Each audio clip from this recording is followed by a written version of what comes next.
knowing that you were not redeemed with corruptible things like silver and gold, but with the precious blood of Christ. God was willing to pay the highest price in the universe to redeem you. Together, join me as we pray in Let's Pray Pilipinas, live in Cebu.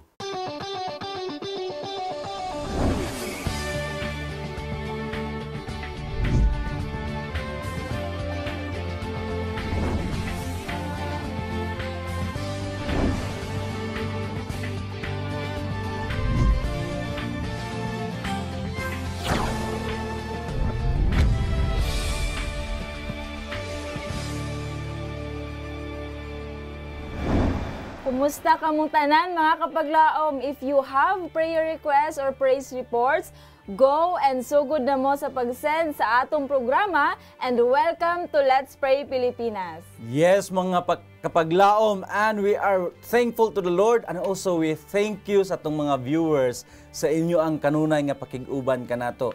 Ug kauban usab sa blessings nga kita gi-extinan sa atong kinabuhi karong adlaw, do not forget to thank your loved ones today and also sa ato ang buhi nga Dios, and greet everyone with a happy countenance mga kapaglaom. That's right. Ug dili nato kalimtan mga kapaglaom sa pagsugod sa tanang butang, labi na gyud sa atong pagabuhaton pinaagi sa pag-ampo.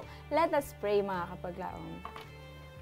Ever gracious and loving Heavenly Father, this beautiful morning, O Lord, we thank you that you have preserved our lives. We thank you that you have blessed us in so many ways. You are indeed a wonderful and mighty Father in heaven. You could able to cling on you every now and then. Dear Lord, today, once again, we would like to submit ourselves before you, believing that these prayer requests and praise reports we're going to hear this morning. We pray that may you open the throne of heaven, your grace, O Lord, to hear these prayers of ours. Please hear the petitions of your people, and from our hearts, we submit everything unto thy hand. Forgive us wherever we fail you.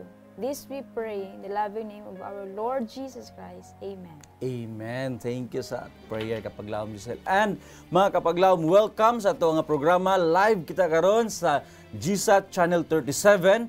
Also, we are available nga inyo pong ma-check sa ato ang mga Facebook accounts. You can search Let's Pray Pilipinas. And mga kapaglaom, if you want to become a blessing to other people, you can be a missionary kapaglaom by simply sharing the Facebook Live, mga kapaglaom. That's right, kapaglaom Kevin. And we would like also to invite all of you, mga kapaglaom, every Saturday sa ato ang episode from 7:30 to 8:30 a.m. mga kapaglaom. Kung dili ka mo makahimo sa pagtanaw sa ito ang live episode, na tayo replay mga kapaglaom ini kagabi, that's 7 to 8 p.m. So ayaw si Piata sa pagtanaw o pagsuporta sa pagpalayon sa ito ang mga nagkadaiyang programa, ilabi na gid sa Let's Pray Pilipinas. Yes, mga kapaglaom. And kung kamo adunay mga prayer request nga dili niyo gusto i-air, mamahimo gihapon nga ma-send kini sa ato ang mga prayer request numbers, and also ato kini nga ihatag sa itong mga prayer partners aron mga pagaampuan kani off air mga kapaglaom. Just put confidential sa inyo ang prayer request. Of course, kung gundo na mo gusto ipa-appeal sa pag-ampo this morning mga kapaglaom, mamahimo ka mo text, pwede po mo tawag mga kapaglaom. Doon natin hotline numbers alang sa itong mga smart subscribers mga kapaglaom, 0929-344-1777. Ug alang sa itong mga Globe subscribers, 0916-5574-777. So, palihog ayaw paglangan mga kapaglaom, text or tawag na. Busa dito maglangan kay paglaom Kevin atong pagabasahon ang batch 1 sa to ang prayer request. Gikan kang sender 6803, iyang paampo ang iyahang pamilya nga mabalik na sa pagsimba aron silang tanan mga lagad na sa Ginoo. Amen. For that, no? Alang pod sa atong sender nga 4221. Si Wendelin Duran, mga kapaglaom nga naa siya karon sa hospital, nga hinaot nga maayo na siya sa iyahang balatian, dunay siya sakit sa heart and sa lungs, mga kapaglaom. Unta dili na siya kanang tubuhan, no? So gikan po sa atong sender nga 0954 mga kapaglaom sa ilahang church building, no, nga unta madaling mahuman o sayo mahuman ang ilahang church building gikan ni kang Vicky Rakino mga kapaglaom. Gikan po sa atong sender 4374, no, nga unta ang paspas nga alibyo sa iyahang auntie nga si Cristita nga naa karon nagasuffer mga kapaglaom sa kidney infection, no? So di ginalalim iyang ginagian. So ato ni include sa atong mga prayers. Gikan po sa atong sender 9714 mga kapaglaom iyahang brother in Christ na si Joel, no? He was suffering from insomnia for more than a week na kapaglaom Kevin, so dili gid nilalim. Ato aning appeal sa mga pag-ampo ug ato pong i-appeal sa pag-ampo mga kapaglaom sa sender 5981, no? Sa iyahang anak nga almost 2 weeks na nga naay nagaturok sa iyahang pikas nga mata, no, sa kaani, no, nga murag unod daw. And then nga unta siya mahawa na niini nga balatian. So di siguro lalim tingali maglisod sa tan-aw kapag laom Kevin, no. Gikan ba sa atong sender 0963 sa ilahang women's president nga naay duha ka district, no, nga iyahang gidumalahan nga maayo na unta siya sa iyahang pangapoy kay ang ilahang women's convention nagasugod na gikan December 18 to 21 mga kapaglaom nga pagahimuon ha sa ANLNS siguro somewhere in Darwin, yes, Negros Oriental. Yes. So salamat kay mga kapaglaom sa pag-send, no, sa inyohang mga prayer request. Hinaot nga doon nagyapoy alibyo nga ihatag. Doon naman yung alibyo ang Ginoo. So ato lang paaboton na iyang mga pagdungog sa pag-ampo. We'll also include na prayers mga kapaglaom ang ato ang mga kaigsuunan din sa Mindanao, no, nga padayon, nagasuffer sila sa earthquake, no? So di ginato kalimtan to say a prayer sa ato ang mga kapaglaom din sa Mindanao, specifically sa Davao del Sur, no? Kung doon na mo higayon, mga kapaglaom, makahimo ka mo sa pag-ampo sa ato ang mga higala, mga brothers and sisters nato din sa Mindanao. No, bisan pag-ampo, mga kapaglaom, dako na kay na nga tabang alang kanila. So, Brother Kevin? Yes, mga kapaglaom, ato ang imbitahon ang ato ang mga viewers sa uban ka namo sa pag-ampo samtang atong idanggom sa tumbuhi nga Dios kini mga prayer request. Mag-ampo kita. Among dalaygon og mahigugmaon nga Dios, ikaw ang tagya sa mong kinabuhi, ikaw ang naglalang sa tibok ng kalibutan. Ikaw adunay kontrol amahan sa tanan ug ikaw amahan nagahatag sa imong dakong gugma sa sa kanamo. Sa ilo alamang kami o Dios sa mga kalapasan nga mong nabuhat. Hinaot nga dili na namo kini pagabuhaton pag-usab. Hinaot o Dios, ngimo kaming lig-unon pinaagi sa pagtabang sa imong espiritu. Nining taknaa sa pinasahiya mong gidangop kanimo amahan. Ang mga prayer request nga gipadala sa mga kapaglaom. Ug hinaot o Dios nga ikaw maghatag kanamo ug lig-on nga pagsalig nga ikaw magatubag niini nga uyon sa imong kabubuton. Among idangop diha kanimo o Dios ang among kapaglaom nga ang ilang mga pamilya nagahandom nga silang tanan magkayusa sa pagpangalaga diha kanimo. Ilabi na nga ang tanang miyembro sa pamilya magabalik sa pagsimba ug sa paghatag sa ilang kinabuhi diha kanimo. Usab among giampo o Dios ang si Wendelin Duran nga naa karon sa ospital. Hinaut ikaw magahatag og kaayuhan siyang balatian. Hinaut o Dios nga imo siyang bisitahon ug hinaut nga kini nga kaayuhan amahan mao kini magahatag kaniya kalig-on usab sa pagpangalagan niya diha kanimo. Hinaot nga ang tibok pamilya amahan magkahiusa, magtinabangay ug magamalig-on sa pag-atubang niini nga sitwasyon. Kay sayod kami amahan nga ikaw adunay plano alang kanila. Amos ang ginangup diha kanimo o Dios ang usa ka pag-construct sa balay alampuanan. Hinaot ikaw magapanlangin labi na sa sender nga si Vicky Ricciano. Hinaot o Dios nga ikaw maghatag kanilang mga resources nga ilang pagagamiton alang sa pagtukod sa mga simbahan. Sa mamahan, hinaot ang kaigsuunan magkahiusa sa tabang alang sa pagpadali sa paghuman ini nga simbahan. Usab among gihangi o Dios ang among kapaglaom nga si Cristita nga adunay kidney infection. Ikaw magapanlangin kaniya, magabisita kaniya ug magahatag og hingpit nga kaayuhan. tabangi si amahan nga iya usab nga matabangan niyang kaugalingon pinaagi sa pagsunod sa maayo ug nga pag-atiman sa panglawas. O Dios, amo sang gidangop dia kanimo si Brother Joel nga adunay insomnia, hinaot amahan siya makakup up niini og hinaot nga makabaton siya og kalinaw og peace sa iya ang kaugalingon.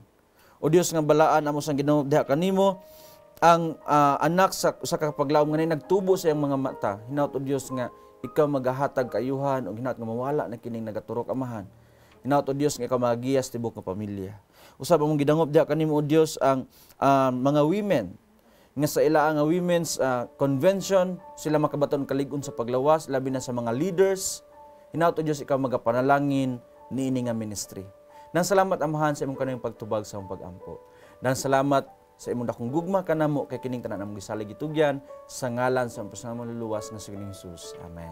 Amen. Thank you for that prayer kapaglaom Kevin. So ato mo proceed ta mga kapaglaom sa to ang batch 2 sa to ang mga prayer request. Yes. Gikan sa atong sender 0432 mga kapaglaom si Mrs. Lilia from Astorga Dumaraw Capiz nga na-admit siya karon nga adlaw sa Western Visayas Medical Center sa Iloilo mga kapaglaom.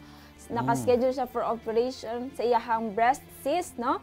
So ato ang tabangan sa pag-ampo si kapaglaom katong nag-send si kapaglaom Lilia mga kapaglaom. Di na to kalimtan sa pag-ampo pod sa iyahang umalabot nga operation. Gikan pod sa ato ang sender 0769, no? Si Rini Boy mga kapaglaom do na siya cancer sa dugo, no? Di gyud nilalim.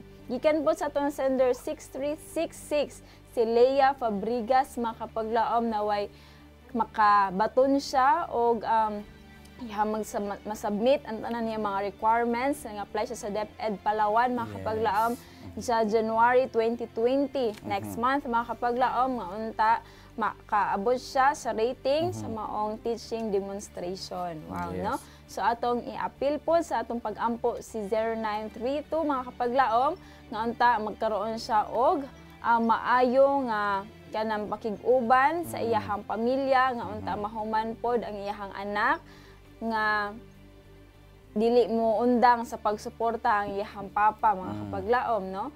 Siguro daw na something problema sa ilang panimalay, ibinagay sa pagsuporta sa mga bata ato aning iampo mga kapaglaom. Sa atong sender pod nga si 9714, no? Ilahang brother in faith dira sa Carmen Bohol nga dili na siya makatulog within 8 days na makapaglaom tungod kay kapoy ang iyahang lawas, no? So ato gining i-appeal sa pag-ampo. Sa ato apong sender nga si 0745 mga kapaglaom sa iyahang papa Samuel, no?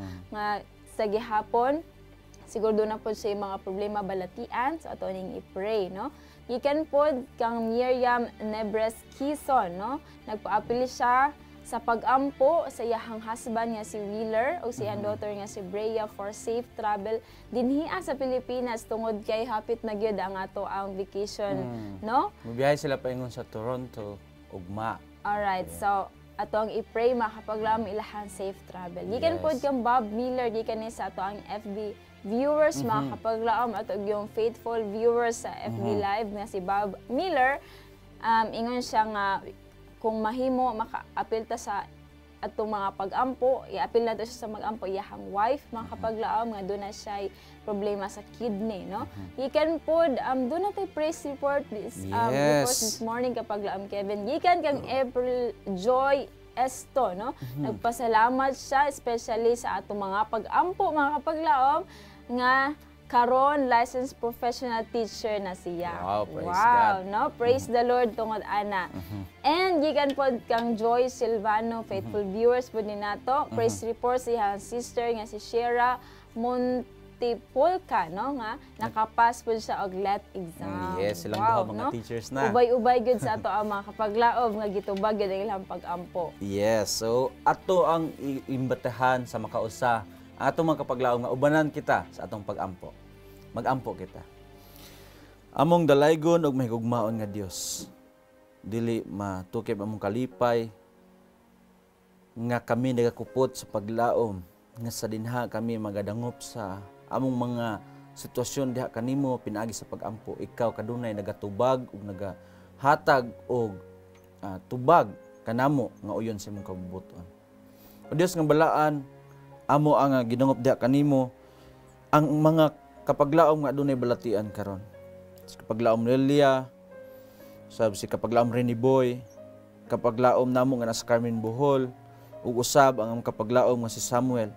O Dios, ikaw nasayod sa ilang tagstag sa kabalatian. Nasayod sa ilang mga pag-anto samahan. Ug sila nagahandom nga makabaton og hingpit nga kaayuhan. Doawa sila o Dios, ug hatagi sila og kaayuhan. Hinaot amahan kini nga sitwasyon. Sa ilang kinabuhi karon mo kini magapalig-on kanila ug magapaduol pagid diha sa imo nga tiilan. O Dios nga balaan, naot ikaw magagamit sa mga tao sab sa ilang palibot nga mo'y mahimong inspirasyon usab nila ayon sa ila ang nga malampasan kini nga mga pagsulay. Usab among gihangyo diha kanimo o Dios, si Leah Fabregas ang mga requirements alang sa DepEd. Hinaot ikaw magiya kaniya, maga-provide siyang kinahanglan og labaw sa tanan o Dios. Sinaot na siya mag-recognize sa imong gahom nga ikaw ang nagatabang kaniya. Usab amahan among gihangyo diha kanimo, among makapaglaom nga adunay challenges sa ila nga pagpamuyo sa ilang pamilya, ikaw magaduaw kanila o Dios. Sinaot ikaw magapanalangin nga ang sentro sa ilang panimalay mo ang pagsinabtanay, paghinigugmaay. Hinaot o Dios nga magkahiusa ang matag pamilya sa pagpangalaga diha kanimo. Usab sa amo ang kapaglaom nga magabiyahe, paingon silang tagstag sa kaprobinsya, paingon silang mga mahal sa kinabuhi, ikaw magapanalangin kanila. Ilabi na amahan sa among kapaglaom nga si Wheeler o si Brea, ikaw mag-uban kanila sa ilang pagbiyahe o Dios. Dili sila sa disgrasya o peligro. Usab o Dios, ang magidangop diha kanimo ang asawa sa among kapaglaom nga si Bob Miller. Hinaot amahan ikaw magahatag kaayuhan usab siyang balatian karon.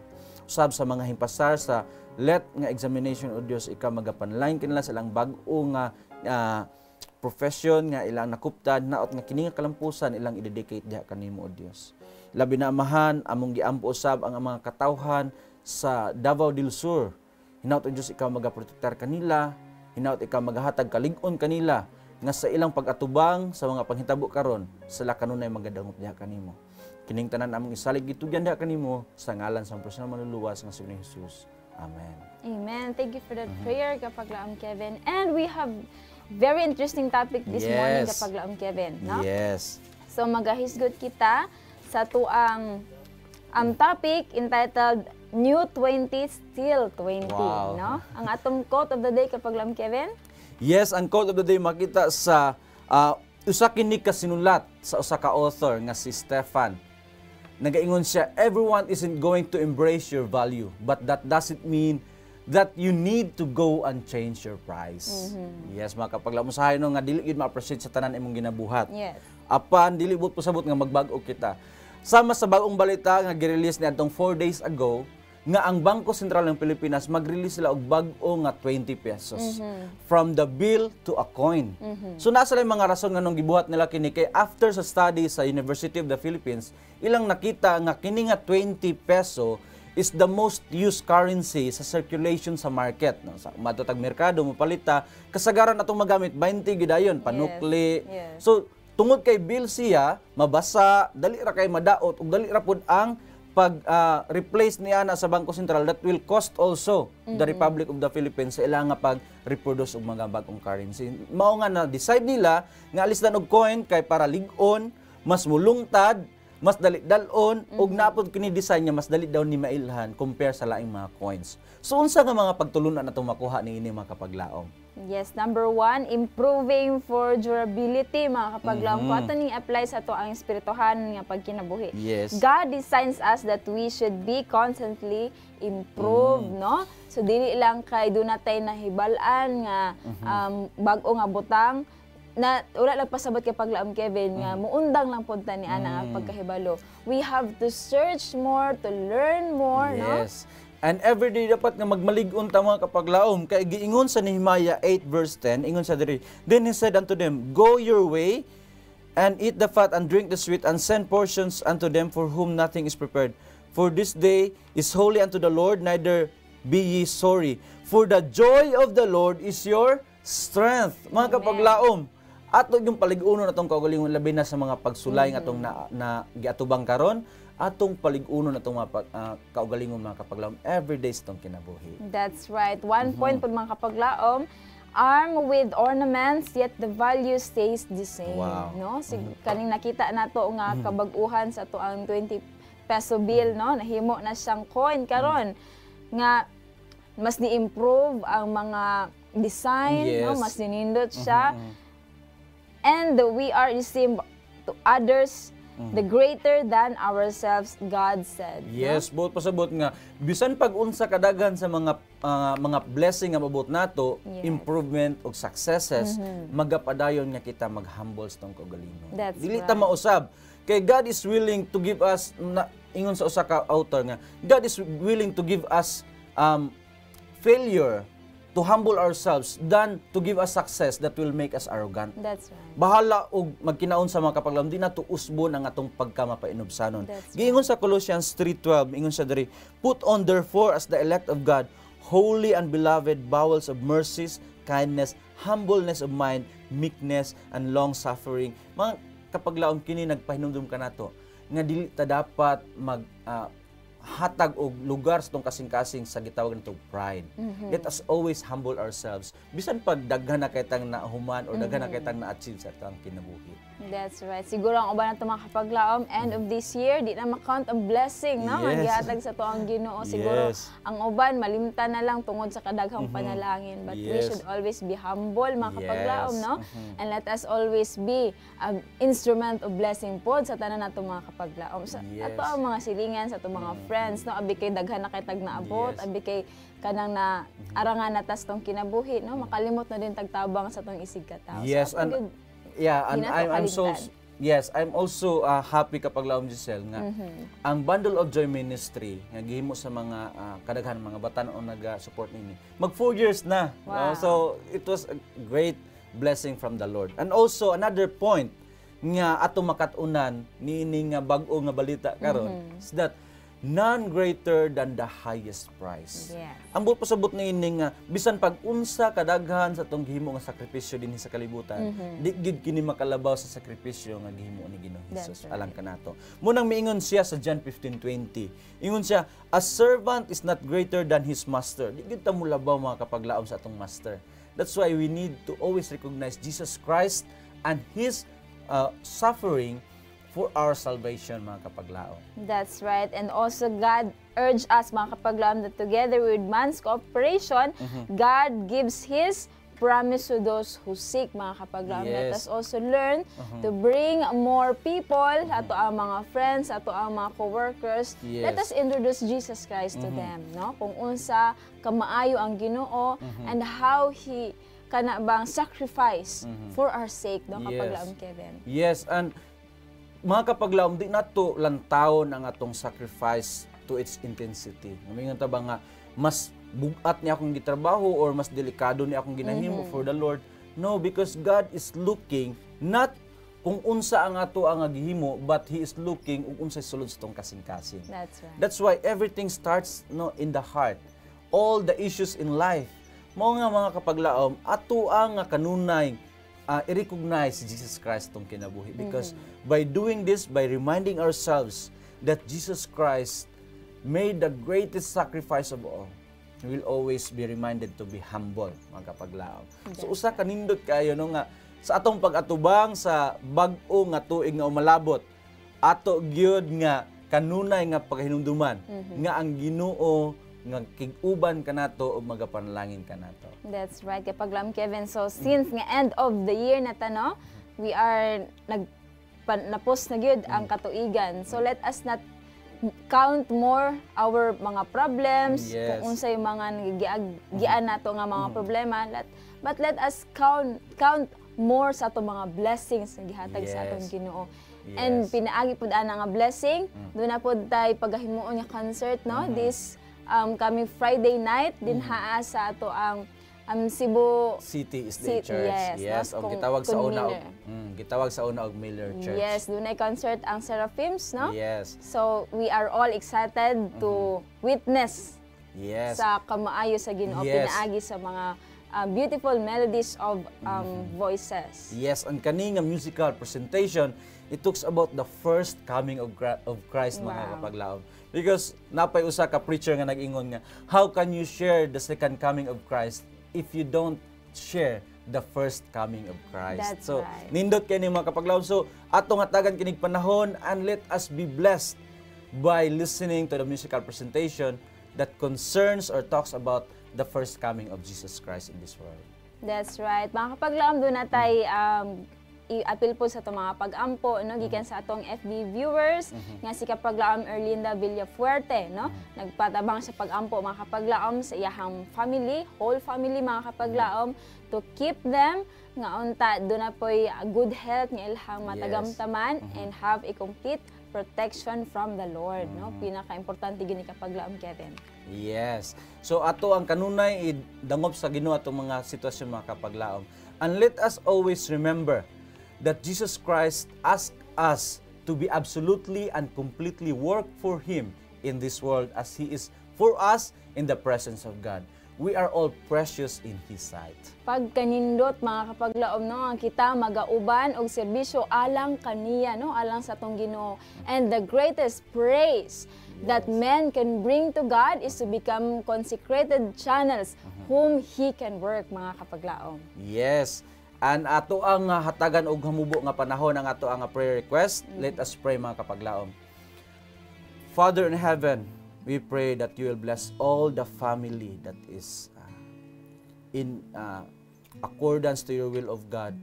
Nga sila nagadangop kanimo, hinaut o Dios nga ang among pagpamuyo magkahiusa kami, makabaton og baskog sa panglawas ug sa kanunay o Dios, kami magpasalamat diha kami. Dang salamat sa prayer request nga gipadala nga concern sa iyang pamilya. Hinaut o Dios nga kaming tanan imo makit-an nga mahimong faithful diha sa imong atubangan. Kaning tanan among giampo sa ngalan ni Ginoong Hesus. Amen. Amen. Yes. And mga kapaglaom, wala na tayo iyong panahon apan kami nagapasalamat diha kaninyo sa inyong pakig-uban kanamo og sa inyo ang pag-ampo usab na ini nga programa og ilabi na sa ato ang mga volunteers dinhi sa Hope Channel. Mga kapaglaom, this is a reminder for all of us that we should desire the fullness of the grace of Christ. This is your kapaglaom Kevin of Hope Channel Cebu reminding you to rely upon His sure promise. Let us not be weary in well-doing, for in due season we shall reap if we faint not. Mga kapaglaom, let your heart be filled with longing for His righteousness. And again, always say a prayer sa ito, mga kapaglaom din na sa Davao del Sur. This has been your kapaglaom Giselle of Hope Channel Cebu, reminding you to rely upon His sure promise. And uban na po kanato, mga kapaglaom, ubanin ninyo sa sunod nga episode din hilang sa Let's Pray Pilipinas, where you don't have to pray alone.